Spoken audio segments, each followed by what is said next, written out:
Hi hello friends, welcome back to my channel. ನಾನು ನಿಮ್ಮ ಅಶ್ವಿನಿ ಶ್ರೀನಾಥ್. ಎಲ್ಲರೂ ಹೇಗಿದ್ದೀರಾ? ಐ ಹೋಪ್ ಎಲ್ಲರೂ ಚೆನ್ನಾಗಿದ್ದೀರಾ ಅಂತ ಅಂದ್ಕೊಂಡು ಇವತ್ತಿನ ವಿಡಿಯೋನ ಸ್ಟಾರ್ಟ್ ಮಾಡ್ತಾ ಇದ್ದೀನಿ. ಇವತ್ತಿನ ವಿಡಿಯೋದಲ್ಲಿ ನಾವು ಪೇರಲೆ ಹಣ್ಣಿನ ಬಗ್ಗೆ ತಿಳ್ಕೊಳ್ಳೋಣ. ಹಣ್ಣಿನ ಅಂಗಡಿಗೆ ಹೋದರೆ ಸಾಕು, ನಾವು ಸೇಬು ಹಣ್ಣು, ಕಿತ್ತಳೆ ಹಣ್ಣು, ದ್ರಾಕ್ಷಿ ಹಣ್ಣು ಅಂತ ತೊಗೊಳ್ತೀವಿ ವಿನಃ ಯಾರು ಪೇರಲೆ ಹಣ್ಣನ್ನು ಅಷ್ಟಾಗಿ ತೊಗೊಳ್ಳಲ್ಲ. ಪೇರಲೆ ಹಣ್ಣು ಮಾತ್ರವಲ್ಲದೆ ಪೇರಲೆ ಗಿಡದ ಎಲೆಗಳು, ಬೇರುಗಳು ಎಲ್ಲವೂ ಕೂಡ ಆರೋಗ್ಯಕ್ಕೆ ತುಂಬ ಉಪಯೋಗ ಆದಂಥವು. ಆದರೆ ಅವುಗಳ ಉಪಯೋಗಗಳ ಬಗ್ಗೆ ನಮಗೆ ಗೊತ್ತಿರಲ್ಲ. ಸೊ ಒಂದೊಂದಾಗಿ ಅವುಗಳಿಂದ ಏನೇನೆಲ್ಲ ಉಪಯೋಗ ಇದೆ ಅಂತ ಹೇಳಿ ಇವತ್ತಿನ ವಿಡಿಯೋದಲ್ಲಿ ತಿಳ್ಕೊಳ್ಳೋಣ. ಪೇರಲೆ ಹಣ್ಣು ಅಥವಾ ಸೀಬೆಹಣ್ಣು ಅಂತ ಕರೆಯಲ್ಪಡುವ ಈ ಒಂದು ಹಣ್ಣಿನಲ್ಲಿ ವಿಟಮಿನ್ ಸಿ ತುಂಬ ಇರುತ್ತೆ. ಇದರಿಂದ ನಮ್ಮ ದೇಹಕ್ಕೆ ರೋಗ ನಿರೋಧಕ ಶಕ್ತಿಯನ್ನು ಹೆಚ್ಚಿಸೋದಕ್ಕೆ ಇದು ಸಹಕಾರಿಯಾಗುತ್ತೆ.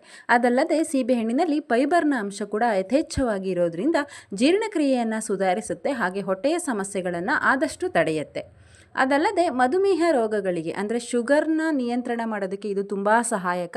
ಡಯಾಬಿಟಿಸ್ ರೋಗಿಗಳ ಒಂದು ಫುಡ್ಡಲ್ಲಿ ಈ ಒಂದು ಪೇರಲೆ ಹಣ್ಣು ಇರೋದು ಅತ್ಯವಶ್ಯಕ. ಇದರಲ್ಲಿ ಶುಗರ್ನ ಕಂಟ್ರೋಲ್ ಮಾಡುವಂಥ ಅಂಶ ಯಥೇಚ್ಛವಾಗಿ ಇದೆ. ಅದಲ್ಲದೆ ಕೊಲೆಸ್ಟ್ರಾಲ್ ಕೂಡ ಇದರಲ್ಲಿ ಕಡಿಮೆ ಇರೋದ್ರಿಂದ ಹೃದಯಕ್ಕೆ ಕೂಡ ತುಂಬ ಒಳ್ಳೆಯದು. ಹಾಗೆ ಇದರಲ್ಲಿ ಕಡಿಮೆ ಕ್ಯಾಲೋರೀಸ್ ಇದ್ದು ಹೆಚ್ಚಿನ ಪೌಷ್ಟಿಕಾಂಶ ಇರೋದ್ರಿಂದ ತೂಕ ಇಳಿಸೋದಕ್ಕೆ, ಡಯಟ್ ಮಾಡೋರಿಗೆ, ತೂಕವನ್ನು ಇಳಿಸುವಂಥವರಿಗೆ ಇದೊಂದು ಒಳ್ಳೆ ಫುಡ್ ಅಂತ ಹೇಳಿದ್ರು ತಪ್ಪಾಗಲ್ಲ. ಇನ್ನು ಈ ಪೇರಲೆ ಹಣ್ಣು ಚರ್ಮದ ಕಾಂತಿಯನ್ನು ಹೆಚ್ಚಿಸುವಲ್ಲೂ ಕೂಡ ಕೆಲಸ ಮಾಡುತ್ತೆ. ಅದೇ ರೀತಿ ಕೂದಲುಗಳಿಗೆ ಕೂಡ ಹೊಳಪನ್ನು ಕೊಡುತ್ತೆ. ಕೂದಲಿನ ಆರೋಗ್ಯವನ್ನು ಕಾಪಾಡಲಿ ಕೂಡ ಈ ಒಂದು ಪೇರಲೆ ಹಣ್ಣು ಸಹಾಯವನ್ನು ಮಾಡುತ್ತೆ. ಇದಿಷ್ಟು ಪೇರಲೆ ಹಣ್ಣಿನ ಉಪಯೋಗ ಆಯಿತು. ಪೇರಲೆ ಹಣ್ಣಿಗಿಂತಲೂ ಪೇರಲೆ ಎಲೆಗಳಲ್ಲಿ ಹೆಚ್ಚಿನ ಪೌಷ್ಟಿಕಾಂಶಗಳಿದ್ದಾವೆ, ಹೆಚ್ಚಿನ ಔಷಧೀಯ ಗುಣಗಳಿದ್ದಾವೆ. ಹಾಗಾದರೆ ಪೇರಲೆ ಎಲೆಗಳ ಉಪಯೋಗಗಳೇನು ಅಂತ ಹೇಳಿ ತಿಳ್ಕೊಳ್ಳೋಣ. ಸೊ ಪೇರಲೆ ಹಣ್ಣನ್ನು ಸಿಟಿ ಕಡೆ ಸೀಬೆಹಣ್ಣು ಅಂತ ಕೂಡ ಹೇಳ್ತಾರೆ. ಈ ಸೀಬೆಹಣ್ಣಿನ ಎಲೆಗಳ ಕಷಾಯ ಕುಡಿಯೋದ್ರಿಂದ ಅಜೀರ್ಣತೆ, ಅತಿಸಾರ ಅಂತಹ ರೋಗಗಳಿಗೆ ರಾಮಬಾಣ ಅಂತ ಹೇಳಿದ್ರು ತಪ್ಪಾಗಲ್ಲ. ಹಾಗೆ ಪೇರಲೆ ಎಲೆಯ ಕಷಾಯವನ್ನು ಕುದಿಸಿ ನಾವು ಬಾಯಿ ಮುಕ್ಕಳಿಸೋದ್ರಿಂದ ಹಲ್ಲು ನೋವು ಮತ್ತು ಒಸಡುಗಳ ನೋವು ಕಡಿಮೆ ಆಗುತ್ತೆ. ಸೊ ಇದನ್ನು ನೀವು ಟ್ರೈ ಮಾಡಿ ನೋಡಿ, 100% ಇದು ರಿಸಲ್ಟ್ನ ಕೊಡುತ್ತೆ.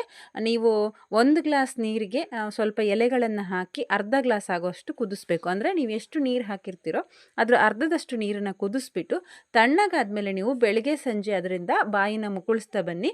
ಹಲ್ಲು ನೋವು, ಒಸಡು ನೋವು ಹಾಗೂ ಬಾಯಿಯಿಂದ ಬರುವಂತಹ ದುರ್ವಾಸನೆಗೆ ಖಂಡಿತ ಉಪಶಮನ ಸಿಗತ್ತೆ.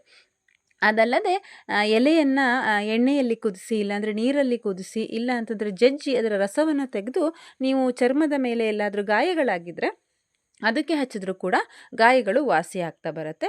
ಇನ್ನು ಇದರದ್ದು ರಸವನ್ನು ನಾವು ತಲೆಗೆ ಹಚ್ಚೋದ್ರಿಂದ ತಲೆ ಕೂದಲು ಕೂಡ ಉದುರೋದು ಕಡಿಮೆ ಆಗುತ್ತೆ. ಸೊ ಇದಿಷ್ಟು ಪೇರಲೆ ಹಣ್ಣಿನ ಉಪಯೋಗ ಆಗಿತ್ತು. ಇನ್ನು ಮುಂದೆ ನೀವು ಹಣ್ಣಿನ ಅಂಗಡಿಗಳಿಗೆ ಹೋದರೆ ನಿಮ್ಮ ಲೀಸ್ಟಲ್ಲಿ ಪೇರಲೆ ಹಣ್ಣನ್ನು ಖಂಡಿತ ಸೇರಿಸ್ಕೊಳ್ಳಿ. ಯಾಕೆಂದರೆ ಅಷ್ಟು ಪೌಷ್ಟಿಕಾಂಶವನ್ನು ಹೊಂದಿರತಕ್ಕಂಥ ಹಣ್ಣು ಈ ಒಂದು ಸೀಬೆಹಣ್ಣು. ಸೊ ಇದಿಷ್ಟು ಪೇರಲೆ ಹಣ್ಣಿನ ಬಗ್ಗೆ ಉಪಯೋಗ ಆಗಿತ್ತು. ಇವತ್ತಿನ ಮಾಹಿತಿ ನಿಮ್ಮೆಲ್ಲರಿಗೂ ಇಷ್ಟ ಆಗಿದೆ ಅಂತ ಹೇಳಿ ಅಂದ್ಕೊಳ್ತೀನಿ. ಇಷ್ಟ ಆಗಿದರೆ ಲೈಕ್ ಮಾಡಿ, ಕಮೆಂಟ್ ಮಾಡಿ, ಶೇರ್ ಮಾಡಿ. ಹಾಗೆ ಯಾರೆಲ್ಲ ನನ್ನ ಚಾನಲ್ನ ಇನ್ನು ಸಬ್ಸ್ಕ್ರೈಬ್ ಮಾಡದೆ ನೋಡ್ತಾ ಇದ್ದೀರೋ ದಯವಿಟ್ಟು ಸಬ್ಸ್ಕ್ರೈಬ್ ಮಾಡ್ಕೊಳ್ಳಿ. Thank you so much.